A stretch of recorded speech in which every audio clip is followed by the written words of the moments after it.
Speaker on the list, may I remind delegations that the statements are limited to 3 minutes for national statements and 5 minutes for those speaking on behalf of a group of states.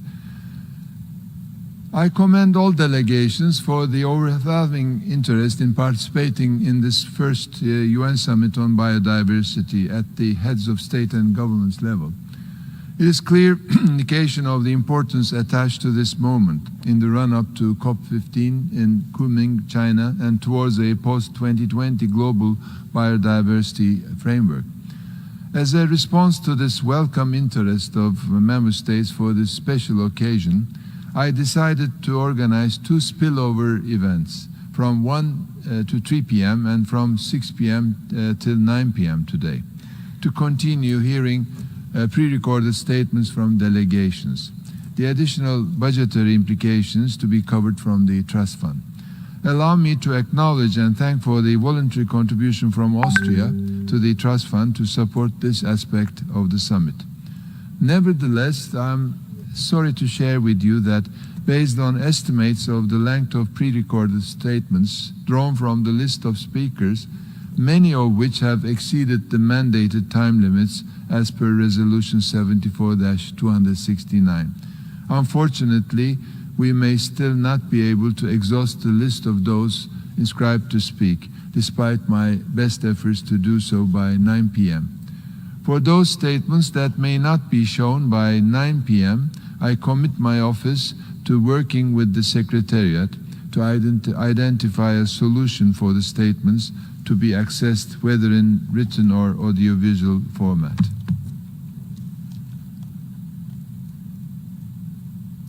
I now give the floor to the distinguished representative of Guyana to introduce the pre-recorded statement on behalf of the Group of 77 and China. Mr. President, Excellencies, ladies and gentlemen, I have the esteemed honor and privilege to introduce His Excellency Dr. Mohamed Irfaan Ali, President of the Cooperative Republic of Guyana, who will deliver a statement on behalf of the members of the Group of 77 and China, as well as remarks in his national capacity on this occasion of the first United Nations Biodiversity Summit. I thank you.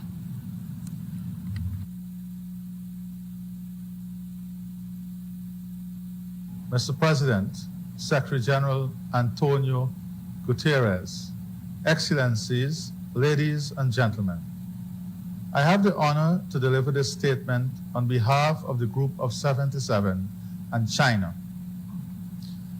Please allow me at the outset to express the group's appreciation to you for convening this summit on biodiversity during these challenging times.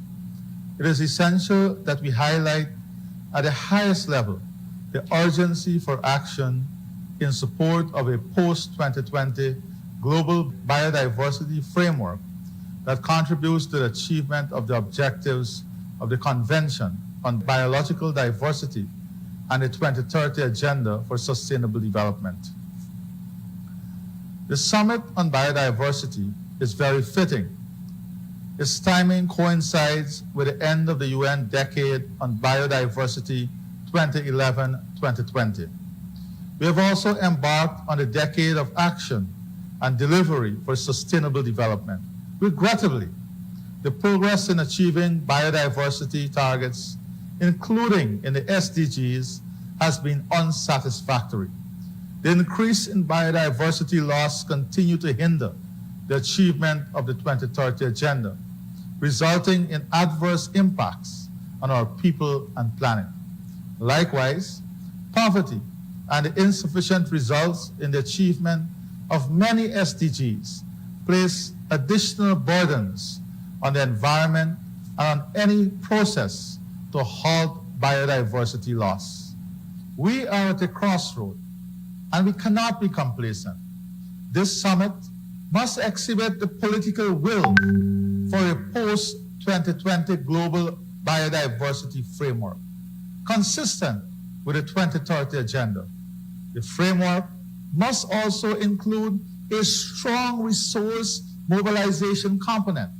Our deliberations should propel the global community along a path towards realizing the 2050 vision for biodiversity of living in harmony with nature. This can only be achieved by addressing in a balanced manner the three objectives of the Convention on Biological Diversity, namely the conservation of biological diversity, the sustainable use of its components, and the fair and equitable sharing of benefits arising out of the utilization of genetic resources. Consequently, the group is deeply concerned that our already daunting development challenges have been gravely exacerbated by the COVID-19 pandemic. Its impacts certain to go well beyond 2020, eroding the development gains achieved over many decades.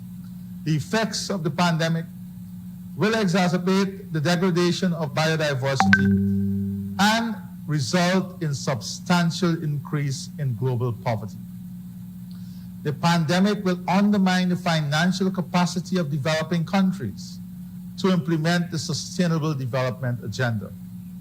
Therefore, we call for a commitment to increase the mobilization of resources to allow for the actions needed to halt biodiversity loss.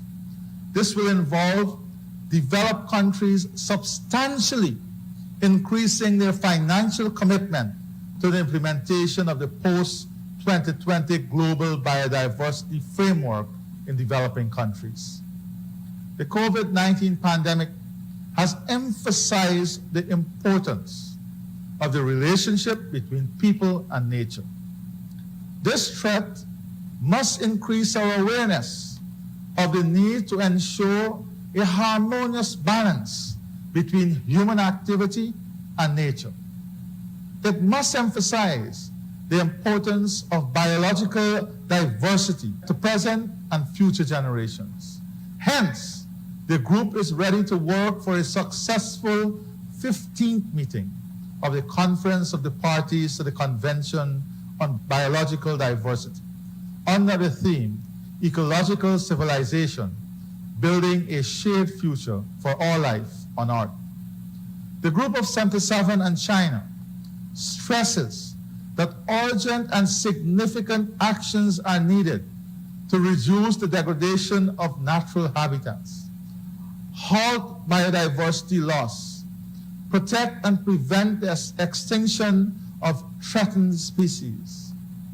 We are deeply concerned that up to 1 million species currently face the threat of extinction, more than at any other time in human history.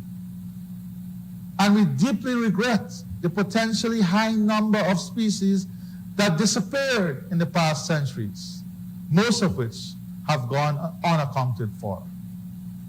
We urge the international community to strengthen its efforts to counter these trends and protect the ecosystems, including the restoration of degraded forests, and to substantially increase afforestation, reforestation, and conservation globally, based on the principle of common but differentiated responsibilities. Halting biodiversity loss is the common goal of humanity.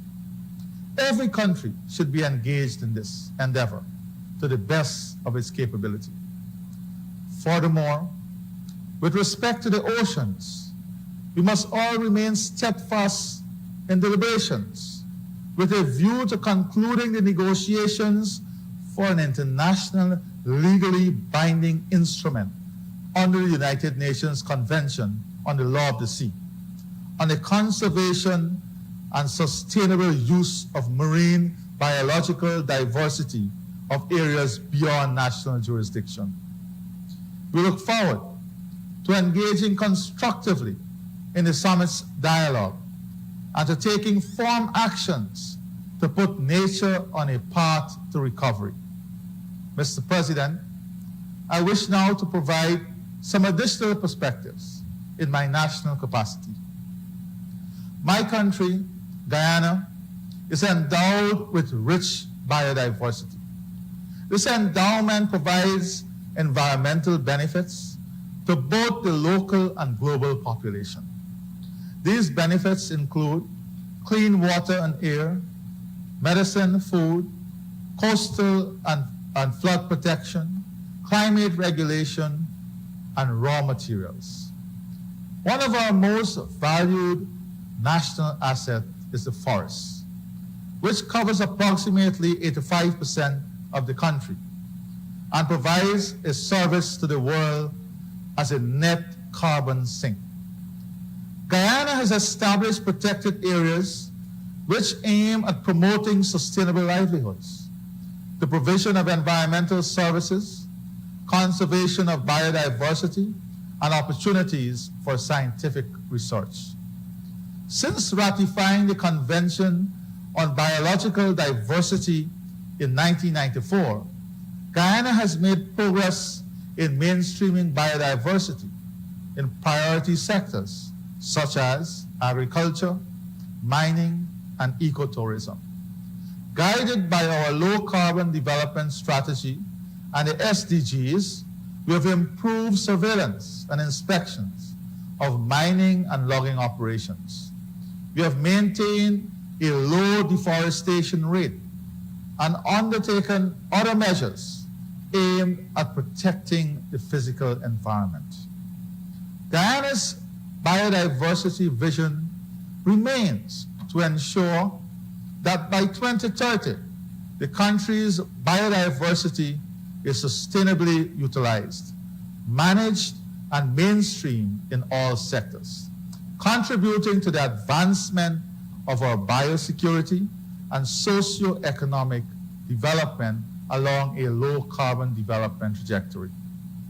Guyana, therefore, is emphatic in supporting the call for G77 partners for urgent action towards realizing the 2050 vision for biodiversity of living in harmony with nature.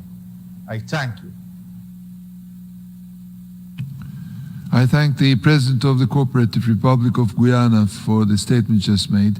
I now invite the President of the Republic of Malawi to deliver a pre-recorded statement on